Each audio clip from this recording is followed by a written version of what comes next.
ರಾಜ್ಯಸಭೆಯ ಚುನಾವಣೆಗಳಲ್ಲಿ ಆಯಾ ಶಾಸಕರ ಮೇಲೆ ಆಯಾ ಪಕ್ಷಗಳಿಗೇನೆ ನಂಬಿಕೆ ವಿಶ್ವಾಸ ಇರೋದಿಲ್ಲ. ಕುತೂಹಲ ಘಟ್ಟದತ್ತ ಈಗ ರಾಜ್ಯಸಭೆಯ ಚುನಾವಣೆ 4 ಶಾಸಕರಿಗೆ ಕಾಯ್ತಾ ಇದೆ ಬಿಜೆಪಿ. ಸೊ 4 ಶಾಸಕರು ಬರ್ತಾರಾ ಬರಲ್ವಾ? ಯತ್ನಾಳ್ ಅವರು, ಎಸ್.ಟಿ. ಸೋಮಶೇಖರ್ ಅವರು, ಸೊ ಶಿವರಾಮ್ ಹೆಬ್ಬಾರ್, ಅಭಯ್ ಪಾಟೀಲ್ ಇವರಿಗೋಸ್ಕರ ಈಗ ಬಿಜೆಪಿ ಕಾಯ್ತಾ ಇದೆ. ಕುತೂಹಲ ಘಟ್ಟದತ್ತ ಈಗ ರಾಜ್ಯಸಭೆಯ ಚುನಾವಣೆ 4 ಶಾಸಕರಿಗೋಸ್ಕರ ಕಾಯ್ತಾ ಇದ್ದಾರೆ. ಶಿವರಾಮ್ ಹೆಬ್ಬಾರ್, ಎಸ್.ಟಿ. ಸೋಮಶೇಖರ್, ಅಭಯ್ ಪಾಟೀಲ್ ಹಾಗೂ ಯತ್ನಾಳಿಗೋಸ್ಕರ.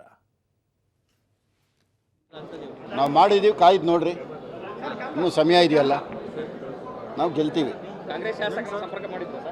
ಕಾಯ್ದು ನೋಡ್ರಿ, ಫಲಿತಾಂಶ ಬಂದ್ಮೇಲೆ ಗೊತ್ತಾಗತ್ತೆ. ಈಗ ನಿಮ್ಮ ಟೆನ್ಷನ್ ಅಂದರೆ ನಿಮ್ಮ ಇಬ್ಬರು ಎಮ್.ಎಲ್.ಗಳು ಇನ್ನೂ ಬಂದಿಲ್ಲ, ನಿಮ್ಮ ಸ್ನೇಹಿತರು ಸೋಮಶೇಖರ್ ಹೆಬ್ಬಾರ್. ನೋಡಿ, ನಾನು ಭಾರತೀಯ ಜನತಾ ಪಕ್ಷದ ಒಬ್ಬ ಶಾಸಕನಾಗಿದ್ದೀನಿ.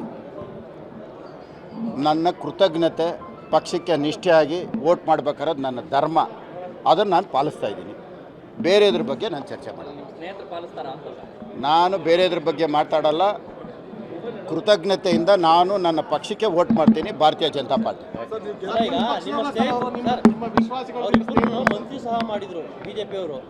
ನೋಡಿ, ನಾನು ಬೇರೆ ವಿಷಯದ ಬಗ್ಗೆ ಮಾತಾಡಲ್ಲ. ಭಾರತೀಯ ಜನತಾ ಪಾರ್ಟಿ ನನಗೆ ಭಾಳ ಗೌರವದಿಂದ ನೋಡಿದೆ, ಗೌರವದಿಂದ ನಡೆಸ್ಕೊಳ್ತಾ ಇದೆ, ಅಭಿಮಾನದಿಂದ ನೋಡ್ತಾ ಇದೆ. ಆ ಕೃತಜ್ಞತೆ ನಾನು ಬಿಜೆಪಿಗೆ ವೋಟ್ ಮಾಡ್ತೀನಿ. ನೋಡಿ, ಈಗ ಮತದಾನ ಮಾಡ್ತಾ ಇದ್ದಾರೆ ಶಾಸಕರೆಲ್ಲರೂ ಕೂಡ. ಅವರ ಗೌರವ ಮತದಾನ ಮಾಡೋ ಮುಖ್ಯನ ಅದನ್ನು ತೀರ್ಮಾನ 5 ಗಂಟೆಗೆ ಬಾಕ್ಸ್ ಓಪನ್ ಮಾಡಿದ್ರೆ ಗೊತ್ತಾಗ್ತದೆ.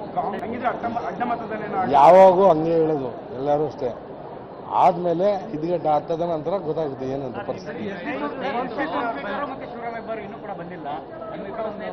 ಇನ್ನು 5 ಗಂಟೆ ಗಂಟ ಕಾಲಾವಕಾಶ ಇದೆ.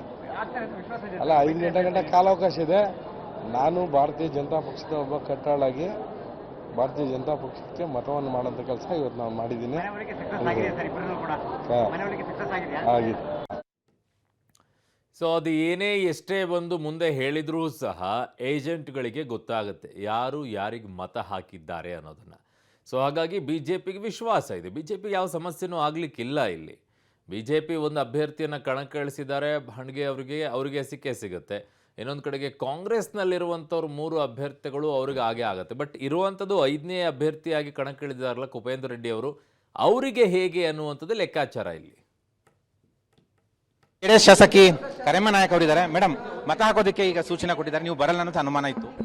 ಇಲ್ಲ ಸರ್, ನಾನು ಬಂದಿನಲ್ಲ. ಇವಾಗ ಯಾವುದೇ ಕಾರಣಕ್ಕೂ ನಮ್ಮ ಹಕ್ಕು ಅದು, ನಾವು ಯಾವುದೇ ಕಾರಣಕ್ಕೂ ತಪ್ಸಕ್ಕಾಗಲ್ಲ. ನಾವು ಬಂದು ನಮ್ಮವರಿಗೆ ಒಟ್ಟು. ನಿಮ್ಮ ಮೇಲೆ ಯಾಕೆ ಅನುಮಾನ ಆ ಥರದ್ದು ಬಂತು ಅಂತ? ಇಲ್ಲ, ನನಗೆ ಒಬ್ಬ ಮಹಿಳೆ ನಾನು ಗೆದ್ದದ್ದು ಒಂದಲ್ಲ ಒಂದು ಸುದ್ದಿಯಲ್ಲಿ ನನಗೆ ಮಾಧ್ಯಮದಲ್ಲಿ ಪ್ರಸಾರ ಆಗೋದು ನನಗೆ ನಿಜವಾಗ್ಲೂ ಬೇಸರ ಅನಿಸ್ತದೆ. ಅದಾದಮೇಲೆ ಸತ್ಯ ಗೊತ್ತಾದಾಗ ಎಲ್ಲರಿಗೂ ಗೊತ್ತಾಗ್ತದೆ ಅಂತ ನಾನು ಅನಿಸ್ತೇನೆ. ಅದ್ರ ಬಗ್ಗೆ ಏನಿಲ್ಲ. ಇದು ಶಾಸಕಿ ಕರೆಮ್ಮ ನಾಯಕ್ ಅವರ ಮಾತುಗಳು.